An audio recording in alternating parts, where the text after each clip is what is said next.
আমার কাছে টেলিফোন আসে অমুক জায়গায় ডাকাতি হয়েছে। আমি বললাম যে আল্লাহ আল্লাহ করো, আর কিছু করার নেই। একটু আগে দেখলাম ব্যাংকের মধ্যে মারামারি, ব্যাংক দখল করবে কে কারে।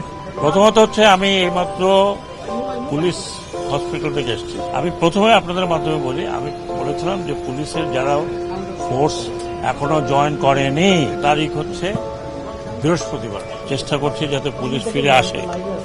পুলিশ ফিরে না আসলে আপনারা দেখছেন যে কি হতে পারে।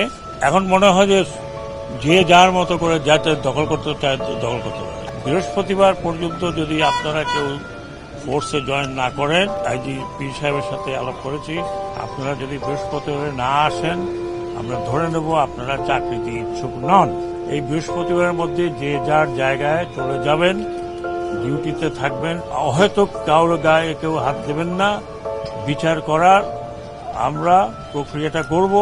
যারা দোষী হবেন, বড় দোষী ছোট দোষী যেই হোক, তাদের পানিশমেন্ট হবে। জনগণকে আমি এটুকু বলতে চাই, আপনারা পুলিশের গায়ে হাত উঠাবেন না। কি করার আছে, যে ডাকাতি হয় সেখানে যদি পুলিশ না থাকে কি করবে। আমি এইমাত্র পুলিশদের যারা ইনজিওর্ড ছিল তাদেরকে দেখে আসছি। যদি বৃহস্পতিবারের মধ্যে আপনারা জয়েন করেন, এটা আমার নাম্বার 1 প্রায়োরিটি।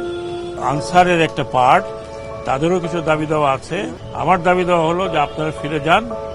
আমি আপনাদেরকে কথা দিচ্ছি, এটা আমার দায়িত্ব আপনাদের কাছে আসা, আপনাদের কথা শোনা, যতদূর সম্ভব আমার পক্ষে ইমিডিয়েট যা করার করব। অন্য মন্ত্রণালয় থাকে আমরা আলোচনা করে করব।